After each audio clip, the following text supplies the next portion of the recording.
여러분, 신약 성경 가운데에 또 예수님 생애 중에 가장 긴장되고 극적인 사건을 들려면 여러분 무엇을 들겠습니까? 말을 잘 안 했더니 말이 좀 굳어지고 있습니다. 말이 많이 굳어졌습니다.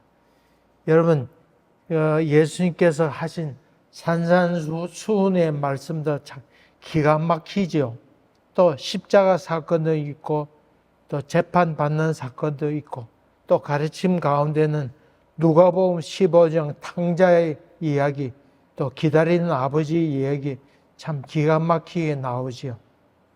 근데 가장 긴장되고 극적인 사건을 들라가 하면 저는 요한복음 8장 말씀을 들을 것입니다.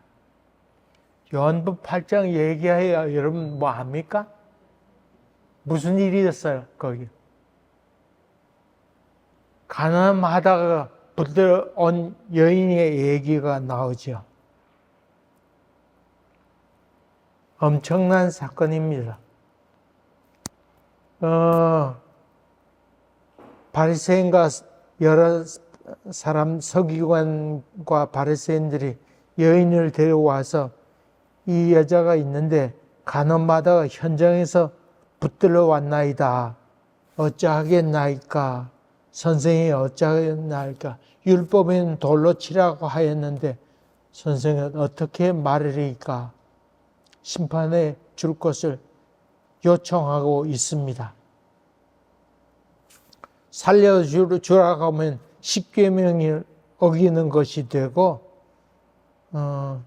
그러면 예수는 돌 맞아 거기서 죽는 거죠. 또 돌로 치라고 하면 그동안 사랑하고 용서하라고 가르쳤는데 그것이 거짓말이 되는 것이죠. 이러지도 저러지도 못하는 사건이 발생했습니다. 여러분이라면 어떻게 할까요? 정다혜. 다혜가 예수님이라면 가늠받다가 현장에 붙들어 왔어요. 여인이. 어떻게 할 거예요? 정다혜. 글쎄요라고 얘기할까요? 우리 금요일날 학생부 성경 공부하는데 재밌습니다. 별의별 얘기 다 나옵니다. 근데 정다혜가 사회를 자주 보는데 사회 볼 때는 말 잘하는데 어떻게 할까 물어보니까 답을 못하니. 어떻게 해요? 글쎄 뭐 이렇게. 여러분 질문 하나 하지요. 이 여인을 끌고 어디로 와서 지금 묵고 있는 거예요? 현장에서 잡혀왔으면 주택가예요, 아니에요? 뭐가 거기에 그때 다혜 엄마는 주택가랍니다. 근데 어디에서 성경에 뭐라고 기록되어 있어요? 예수님께서 감람산에 가셨다가 아침에 내려오셨어요.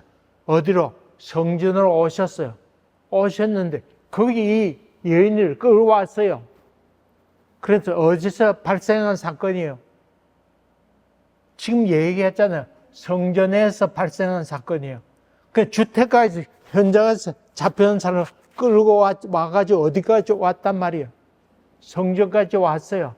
그러니까 이 아주 지독한 놈들이 끌고 온 것이죠. 또 여러 사람이 돌 들고 간 거죠. 어쩌고 지금 이러면서 성전까지 올라왔다고 하는 얘기예요. 성전이에요, 성전. 알겠죠? 여러분 몰랐죠? 저도 사실 몰랐어요. 주택가인 줄 알았어요. 근데 성경을 읽어보니 성전에서 있었던 사건이라고 하는 것을 알게 됐어요. 여러분에게 여러분이 이런 일이 있다고 그러면 어떻게 할 것인가? 법이 있는데 법보다는 사랑을 선택할 것인가? 용서를 할 것인가? 법을 선택할 것인가? 이런 질문하면서 조금 더 성경으로 들어가 봅시다. 이 다윗이 지금 도망 다니고 있습니다. 누가 자꾸 쫓아와요? 그 장인 어른 사울이 자꾸 잡으러 오지 뭐 이런 놈이 다 있어요. 어쨌든 도망 다니다가 성소에 오게 되었습니다. 이때는 성전이 다 건축되기 전이었죠. 성소에 왔는데 거기 아히멜렉을 찾아갔습니다. 그래서 아마 이 아히멜렉의 성전에 찾아가서 대제사장을 찾아가면 좀 도움을 받지 않을까 아마 생각했던 것 같습니다. 근데 아히멜렉이 이렇게 나와서 다윗을 또 보는 순간 성경에 오늘 성경에 뭐라 그래? 어땠다 그랬어요? 다윗이 아히멜렉이 떨었다 그랬어요. 떨었다. 왜 떨었을까요? 아이고 큰일 났군. 이 뭐야?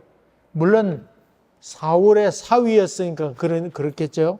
또 두 번째로 사방에 사울이 이 다윗이 나타나면 신고하라고 그렇게 얘기를 했죠. 또 다윗이 갑자기 나타났으니까 놀라긴 했겠죠. 또 이 사울의 사위였다가 지금은 뭐 도망 다니는지 모르겠지만 갑자기 나타났으니까 적군인지 아군인지 알 수 없잖아요. 그래서 여기 떨었다 그랬습니다. 근데 떨었다는 표현보다는 당황했다고 하는 표현이 더 정확하다고 봅니다. 놀랬을 거 아니에요. 이게 무슨 일이야? 그랬단 말이죠. 여러분, 사도 바울이 예수 믿고 나서 복음을 전도했는데 전도가 잘 됐어요? 안 됐어요? 처음에. 왜 안 됐어요? 예수 핍박하던 사람인데 어느 날 변해가지고 예수 믿으라 그러니까 이 사람이 어디 편이야? 이래까지 우리를 잡으려고 하는 것 아닐까 생각도 들기도 하고 이 사람 미쳤나 이런 생각도 하게 되니까 의심할 거 아니야. 그래서 예수 믿는 사람도 사울을 의심했고 또 소위 율법을 믿는 유대교를 믿는 사람도 의심해서 그 누구도 사도 바울의 얘기를 듣지 않았어요. 그냥 전도가 도무지 되지 않았어요. 하는 수 없이 바나바가 사도 바울과 야 당신 이래 가지고 안 되겠다. 고향에 가서 좀 있다가 와라. 그래서 이 바울을 데리고 고향으로 다소로 떠나게 되지요. 거기서 한 10여 년 동안 묻혀있게 됩니다. 그 이후에 나와서 이제 복음을 전도하게 되죠. 그동안 이 사도 바울이 묻혀있게 되는데 그 이유 가운데 하나도 이 정체불명의 사람이란 말이죠. 그랬더니 아주 당황스러워했단 말이죠. 그래서 이 대제사 아히멜렉이 다윗에게 묻습니다. 왜 당신은 홀로 왔느냐? 실제로는 부하 몇 명하고 같이 왔어요. 그래서 왜 홀로 왔느냐 그랬더니 이 다윗이 난 왕의 명령을 수행한 중입니다. 비밀이 있어서 왕이 말하지 말라고 했습니다. 그렇게 말합니다. 이 거짓말이 아니에요. 지금 도망 나와 가지고 있으면서 이 제사장 앞에서 거짓을 말하고 있습니다. 이 거짓말 하면 돼요? 안 돼요? 여러분 같으면 거짓말 할 거예요? 권사님. 거짓말 할 거야? 안 할 거야? 이럴 때. 거짓말 할 것 같아요? 다윗과 같단 말이죠. 알았어요. 그러고 나서 거짓말 한 이후에 서둘러서 먹을 것을 달라고 합니다. 근데 이 전에 바칠 떡이 이제 갓 쪄낸 떡이 있었습니다. 그러면 그걸 먹습니다. 급히 먹습니다. 그러면 묻습니다. 혹시 여기 무기가 있냐고. 그랬더니 아히멜렉이 얘기하기를 당신이 옛날에 골리앗을 쳐가지고 죽였을 때 그때 차고 있던 골리앗 목을 쳤던 그 칼이 여기 있다. 당신이 필요하면 가져가라. 그렇게 일러주게 됩니다. 다시 말하면 다윗의 현재 상황은 완전히 빈털터리에다가 아주 처절하고 비참합니다. 곁에 사람도 없고 사울은 천천히요 사울은 천천히요, 다윗은 만만히로다 했던 사람이 다 어디 간 거예요? 여러분, 제가 여러분 믿을까요? 안 믿을까요? 전번에 한번 제가 그렇게 얘기했더니 이봉림 지사 혼자 도망 안 가겠다 얘기했어요. 내가 기억해 뒀어요. 여러분, 교회 불나면 다 도망갈 거예요? 안 갈 거예요? 불 끌어 올까요? 안 올까요? 나는 주일날 옛날 대구 제일교회 아르치 누가 불을 놓고 갔어요. 예배 드리고 있는데. 근데 불을 끌어왔던 사람 다 우물쭈물하지 불을 끌어 들어간 사람 아무도 없었어요. 그래서 누가 들어갔을까요? 내가 그 말 하려고 하는 거 아니야. 제가 들어갔어요. 문을 들어갔어요. 불을 껐어요, 제가. 사실 제가 그 소방하는데 좀 기술이 있습니다. 좀 압니다, 제가. 또 제가 군대에 있을 땐 유류중개에 있어서 잘 알고 불 났을 때 어떻게 하는 게 잘 압니다. 여러분, 기름땡 그 불 나거든. 이때 무조건 도망갔어요. 뭐 불 끄려 하지 말고 불 끄지 못해요. 전기 마셔서 죽게 돼요. 그러니까 그때 무조건 도망가세요. 알겠죠? 뭐 날 목사 살리고 올 필요 없어요. 저는 알아서 나갈 테니까.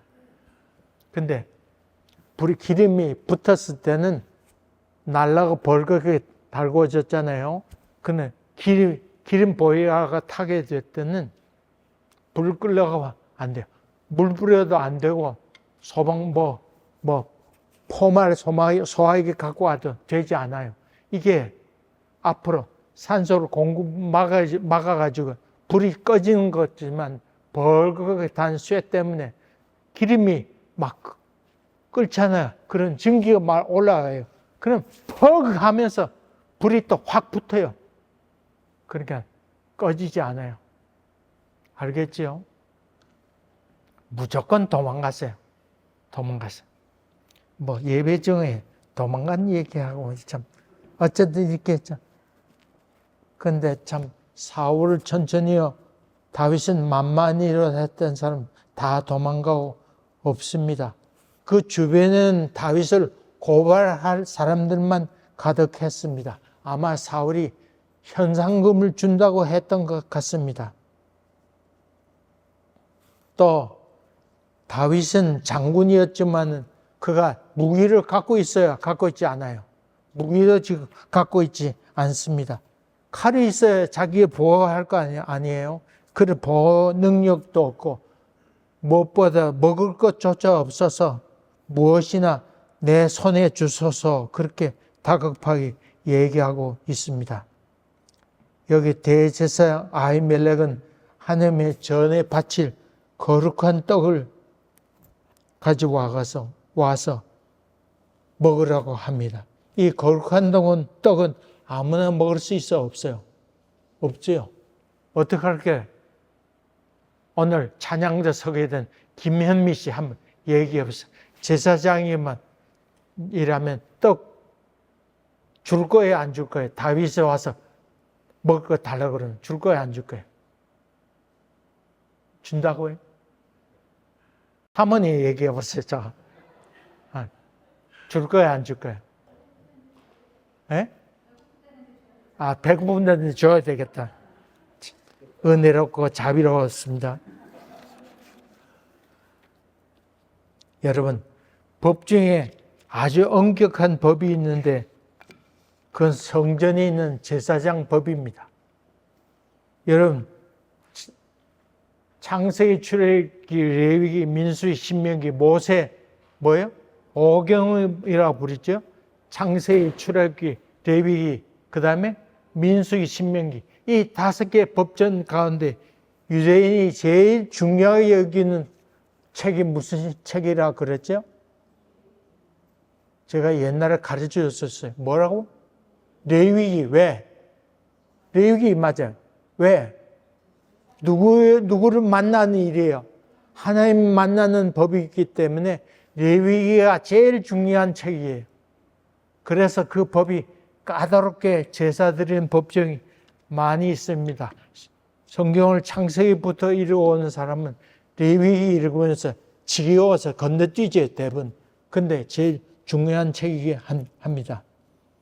하나님과 만나는 일이기 때문에 그렇습니다. 또 이 십계명 받는데 가장 중요한 것은 성결한 것입니다. 거룩한 것이죠. 거룩하다고 하는 말과 반대되는 말이 뭐라고 그랬죠? 태연이 거룩하다는 말과 반대의 말이 뭐라고 그랬어요? 다혜는 자기 안 시켰어요. 저가지고 뭐라고 그랬어요?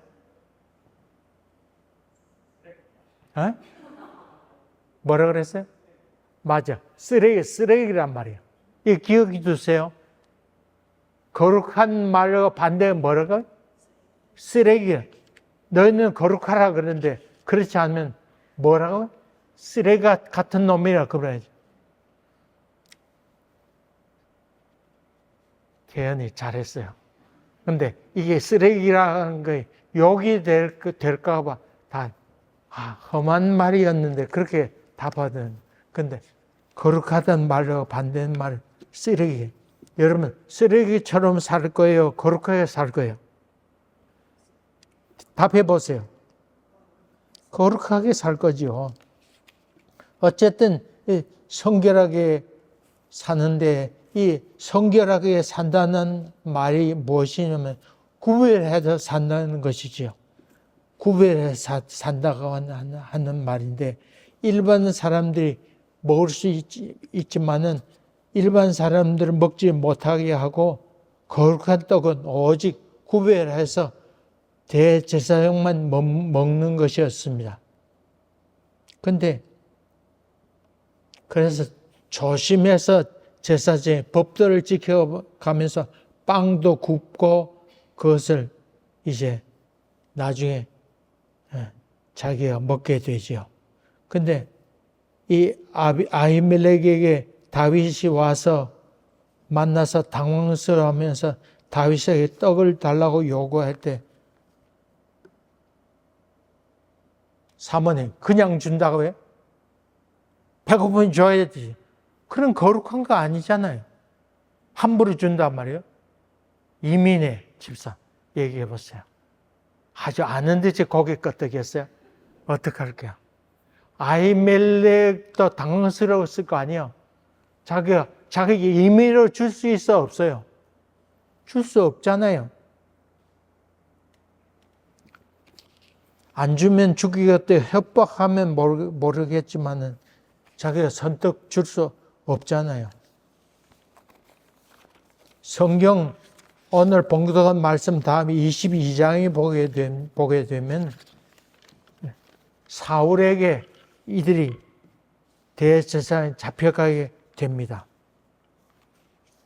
거기서 아히멜렉이 답하는 얘기가 나옵니다. 그가 끌려가서 왜 네가 그것을 떡을 다윗에게 줬냐 그렇게 물어봤더니 아히멜렉 한 말이 나옵니다. 그가 홀로 결정짓지 못해서 당황스럽고 걱정스러웠을 거 아니에요. 그래서 아히멜렉은 누구에게 물었어요? 하나님에게 물었다 그랬어요. 하나님이 여쭤보았더니 응답 받고 내가 그 떡을 내주었습니다. 그래서 누가 주라 그래서 줬다고 해요? 하나님이 주라 그래서 줬습니다. 그렇게 얘기해 줍니다. 다시 말하면 이 떡을 내준 것이 내 뜻이 아니고 누구 뜻이란 말이에요? 하나님의 뜻입니다. 여러분 기도해놓고 행동하면 변명하기도 좋아요. 내가 마음대로 한 거 아니고 당신에게 묻고 하지 않았습니까? 그렇게 늘 물어보세요. 먼저 결정하기 전. 잘 못되면 당신이 하라고 그러니까 뭐 그렇게 안 되게 하십니까? 얘기할 수도 있잖아요. 누구에게 미루라고 해요? 하나님께서 기도라고 하는 것은 책임을 누구에게 떠넘기는 거예요? 하나님에게 떠넘기는 거예요. 기도부터 하세요. 그러니까.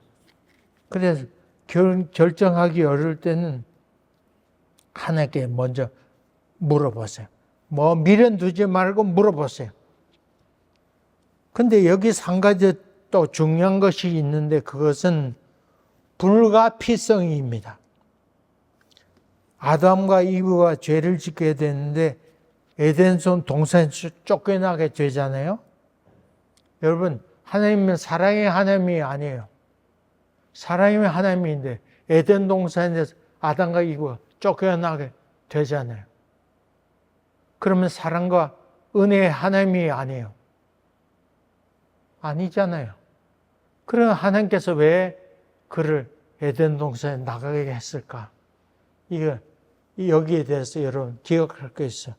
불가피하게 내보냈다 하는 말이에요. 불가피하게. 소돔 성의 이 음란이 아주 관영했습니다. 불바다가 되는 징계가 임하게 되었습니다.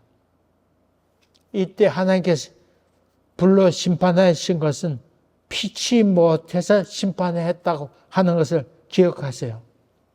하나님은 악인이 죽는 것을 기뻐하지 아니하고 돌아와 회개하기를 원하시는 자비로운 하나님이신 그런 하나님이신데 심판하셨다고 하는 것은 불가피했다고 하는 그런 생각을 여러분이 오죽했으면 하나님께서 심판하셨을까? 그것을 기억해야 됩니다.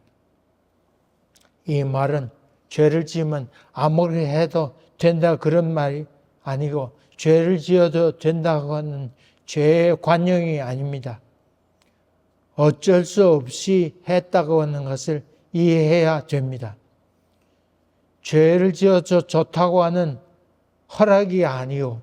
부득을 잘못해서 범한 죄에 대해서 이해를 하라고 하는 말입니다. 쉽게 얘기하면 불가피성의 이해입니다. 이것을 달리 표현하면 하나님의 긍휼하심이라 그런 말입니다.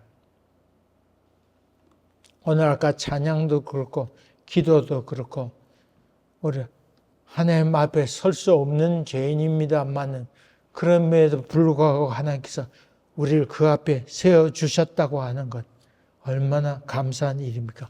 하나님께서 우리에 대해 이해를 하셨다 그 말이죠. 아까 누가복음 15장 탕자의 얘기를 했습니다. 아버지 유산을 주세요. 이 말은 아버지 죽으세요. 이 말과 같은데 그랬던 이 아들을 아버지는 기다립니다. 그 기다리면서 이놈 와 오기만 해봐라. 다리 몽둥이 뿌려놓겠다. 그런 생각하죠. 아니하고 그놈이 오죽했으면 그렇게 했을까. 깊이 이해하고 사랑하시고 기다리십니다. 본문에 아히멜렉이 찾아온 다윗에게 대해서 그가 거기까지 와서 떡을 달라고 할 때 우리 말로 하면 밥 한 그릇 주시오. 그렇게 해서 그야말로 구걸하러 왔는데 성막에 있는 떡을 아무나 줄 수 없다고 하는 사실을 그도 알고 다윗도 압니다. 그러나 오죽했으면 그가 왔을까? 깊이 이해하고 받아들입니다. 그래서 하나님께 묻습니다. 이것이 바로 하나님의 마음입니다. 여러분, 기도하는 이유는 이 마음에 회복하기 위해서 우리가 기도하는 것입니다. 성경을 읽는 것도 바로 이 마음, 하나님의 마음을 받아들이기 위해서입니다. 이것을 우리는 궁일이라고 얘기도 하지만 또 복음이라고 얘기하고 기쁜 소식이라고 얘기합니다. 그럴 수 없습니다. 그러나 그런 기도와는 달리 하나님께 준비하시고 이해하셨다 그 말입니다. 신앙에서 중요한 것은 바로 이 하나님의 마음을 알아가는 일입니다. 가늠하다가 현장에 붙들어온 여인에 대해서 어쩌다 그렇게 됐냐? 어쩌다 그렇게 됐냐? 깊은 연민의 정을 갖고 예수님께서 다가가셨습니다. 여러분, 이 하나님의 마음을 알아가는데 초점을 두면서 기도하시기 간절히 바랍니다. 아히멜렉도 바로 그런 마음에 출발해서 하나님께 묻습니다. 그리고 그는 응답받고 실천했습니다. 1986년 3월 초순 남루한 복장의 40대 초반의 여인이 다카시마야라고 한 백화점 지하 식품부 안에 들어왔습니다. 다카시마야 백화점은 그 당시 최고의 백화점이었습니다. 그런데 이 여인이 와서 포도송이 있는 그 장소에 놓여 있는 식품 코너 앞에 와서 한없이 웁니다. 막 거기서 웁니다. 그 여인이 와서 이상해서 다가갔습니다. 왜 우냐고 물었더니 포도를 사고 싶은데 돈이 2,000엔 밖에 없습니다. 근데 그 포도, 그 당신 포도가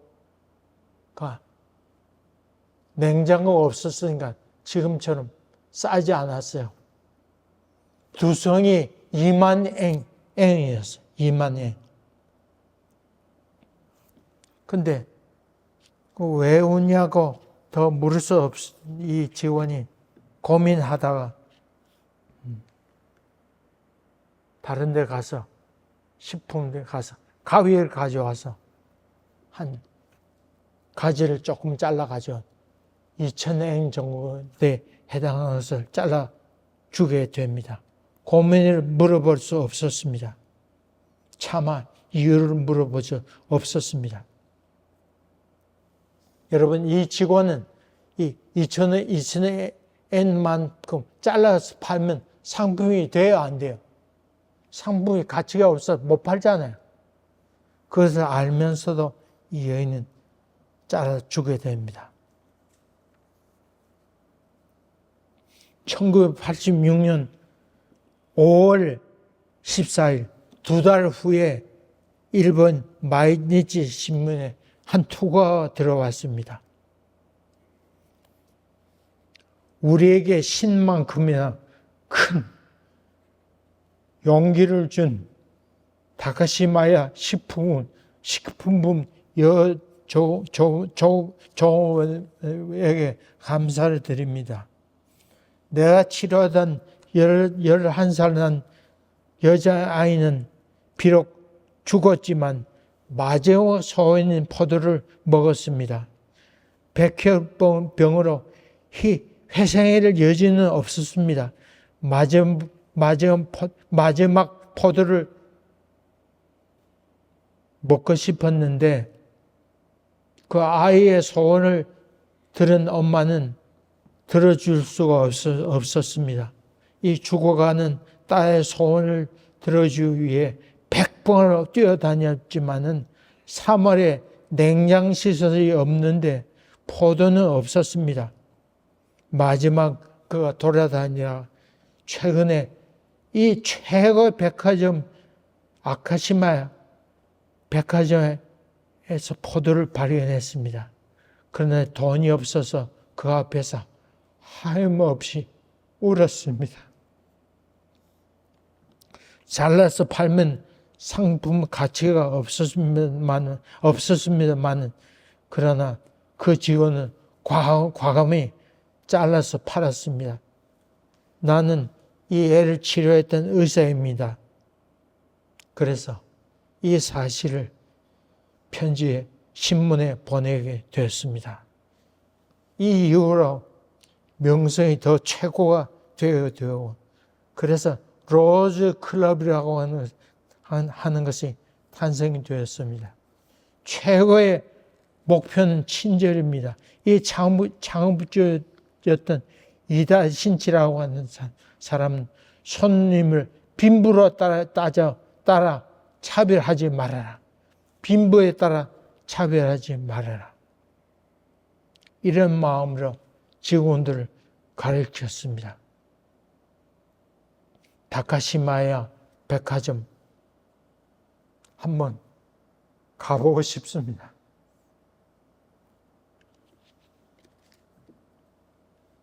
이것이 예수의 마음입니다. 여러분, 법보다도 예수의 마음을 간직하는 것이 더 중요하고 귀합니다. 이런 은혜가 우리 온 교회를 마음껏 가득하게 간절히 바랍니다. 기도합시다.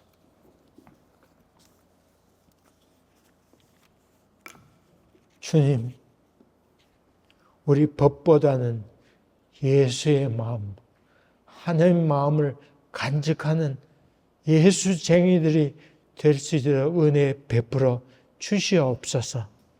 그래서 가만히 있어도 예수의 향기가 나도록 은혜 베풀어 주시옵소서. 예수님 이름으로 기도합니다. 아멘.